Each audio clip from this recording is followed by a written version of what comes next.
lovely people, my name is Emma and today I'm doing the wrap up for my 5-star fiction predictions round 3, I think it was for fiction. I will link to the original down below in the cards, all the various places that you can find content linked, and yeah, we're just going to do a wrap up of the 6 books that I read that I predicted 5 stars for, and boy did I do terribly this round. Not a single one was a 5-star and we have a DNF in there.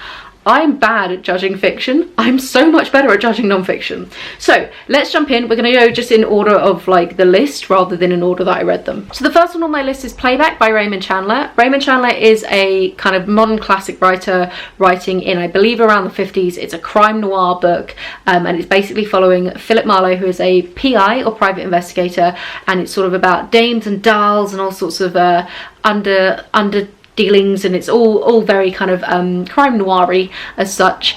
This one I listened to on audiobook, and I normally really enjoy Raymond Chandler, hence why it'd be a 5-star prediction, but this for me it was the weakest of all of them that I've read so far. It's the last book in the Philip Marlowe series. It's shorter than the rest and you really just got the feeling from him that he was done with this character and just wanted it to be over. Nothing of it is particularly memorable, and I'm really struggling to even like remember the plot because I did read it a couple of months ago now, whereas the other books I've read are really strong with what happened. This one was just kind of a generic blend of sort of kind of going through the ropes. So because of that, I think I gave it a 3-star. Raymond Chandler's strength is definitely his turn of phrase, which is still incredibly strong in this. He has a wonderful writing style.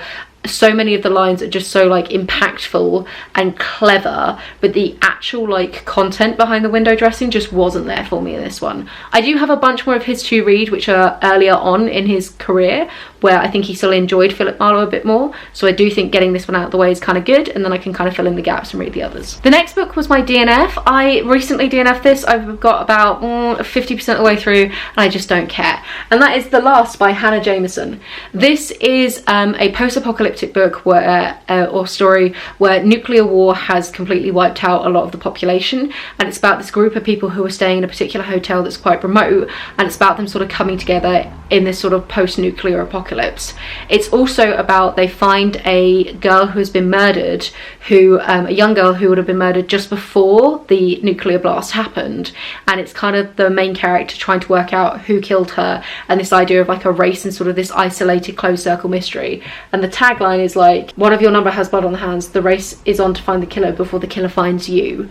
And like that's supposed to be fairly thrilling. I liked the idea of a like thriller whodunit set in a survivalist sort of situation, but it was the most boring thriller I've ever read. Like I say, I got 50% of the way through, everyone was annoying and whiny, I hated the main character, and I just like did not care. It was the slowest paced thing ever, so I've completely abandoned it. I'm not interested, and I think it would have been like a 2-star at best. The next book that I read was was Wicked Fox by somebody. It's here, it's in ebook form, I don't have it in front of me.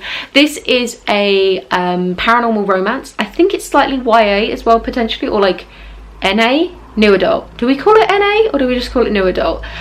So this one is about, it's by Kat Cho, and it's about a character who is a Gumiho, who is basically like a 9-tailed fox creature, and she has to devour the souls of people, and it's about her basically trying to break away from that and then having this relationship with a human boy. I liked the idea of the kind of classic like gender flip to the very stereotypical paranormal romance, where it's always the bloke who's like something dangerous and scary and paranormal, and then there's like a lovely young woman who's completely normal who gets dragged along. But for me, it didn't follow along with a lot of the paranormal romance I was expecting from it. Like I say, I think it is YA or NA, so it was losing some of that like raunch and smut that I was hoping for. And the story beats just felt quite strange, and I just wasn't that invested in the plot. I felt like it kind of should have ended earlier than it did, and I wasn't really invested by the end of it, and I wasn't bothered about continuing. But I did enjoy getting the experience of like a different culture, and it was really cool seeing like a different paranormal romance beyond just sort of classic like werewolves and vampires. So that was kind of cool, and I do think I need to explore the paranormal romance genre a little bit more, because there will be some that I enjoy. I'm just really struggling to find them at the moment. Oh, I gave that one like 3 stars, I think. The next one that I finished is Imago, and this is by Octavia E. Butler, and I think this was the final book in the Exogenesis trilogy, if I'm remembering correctly. This one was a 4-star. I generally, the trilogy as a whole, I give 5 stars to. I thought it was very cool, but this one just felt a little bit weaker for me. I can't talk too much about it because it is the final one in the series, but basically it's like the world's gone completely to crap, and then an alien race saves a few humans and then kind of like teaches them and sort of survivalist skills to try and repopulate the earth, but they have quite radical ways of sort of understanding like gender and sort of the family unit and like life in general, and there's kind of a little bit of like a genetics sort of vibe to it.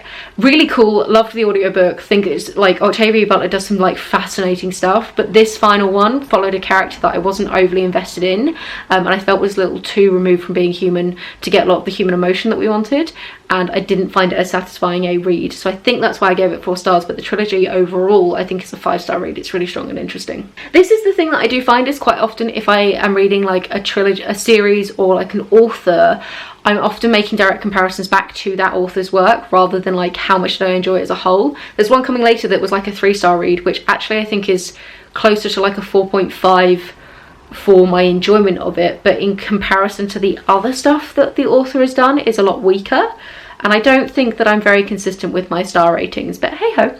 Anyway, next one. The next one that I read was Shanghai Girls by Lisa C. This is in 1937, and it's 2 sisters who try to flee Shanghai after the invasion of the Japanese, I believe, and it's about them coming to America and kind of settling in with this family and sort of how they get over there. Lisa C does a lot of work with characters, but I do think the plot sort of meandered and lost itself as we went. There was some really like lovely sort of historical details, but for me it just didn't really like capture my attention the way that I wanted, and it definitely ended a bit abruptly in the sense that there wasn't really much going for it. It was also just kind of steeped in misery, which was a little bit sad, but it was beautiful in its setting, so that was really good. 4-star?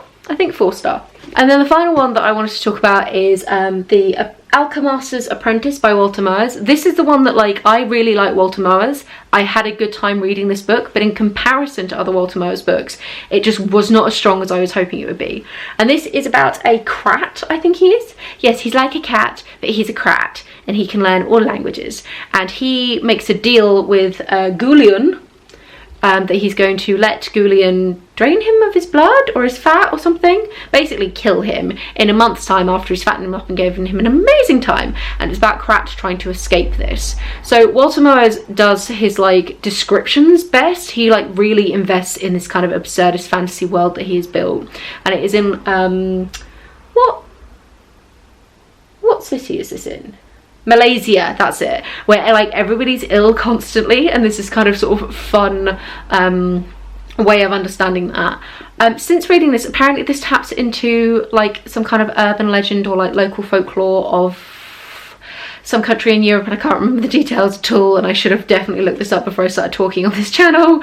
But basically this is translated fiction, German I believe, and I expect from Walter Moers like bigger, basically. He does these like much longer books normally, which I know this looks like chunky, but he normally has like double the length, and he goes on these like sprawling, meandering kind of stories that like tie everything together in the end, and this one just felt like too neat for him, and I wanted more from it, and I just wanted to like hang out a bit more, and I felt like he didn't have the like breadth that I'm looking for in a Walter Moers. So again, like I say, 4-star read. And in comparison to like a lot of other books that I've read, probably closer to a 4.5 star. But in comparison to Walter Moers books, this one being the fourth I think that I've read from him now, nowhere near as strong as the others. Like definitely my least favourite by quite a mark. So yeah, interesting though. So that was my 5-star prediction wrap up. I don't know how I did there. This has ended up being quite a negative video. I enjoyed a lot of the 4-star reads. Like the 3-star ones weren't bad. Obviously there's the DNF in there and we can ignore that. But nothing really hit that like, oh my god, this is amazing kind of thing. And I might honestly stop doing some 5-star predictions for fiction for a while because I just don't think I'm very good at it. I'm much stronger at predicting non-fiction. And I think what I do is when I hype them up to be a 5-star prediction, I then walk in and get disappointed. So we're going to stop doing 5-star predictions for a while, and that's okay. So do let me know in the comments down below, have you read any of these? Were you disappointed as well? What do you think to my ability to pick 5-star reads? Boo, rubbish. Have a wonderful reading week, and I'll chat to you soon. Bye.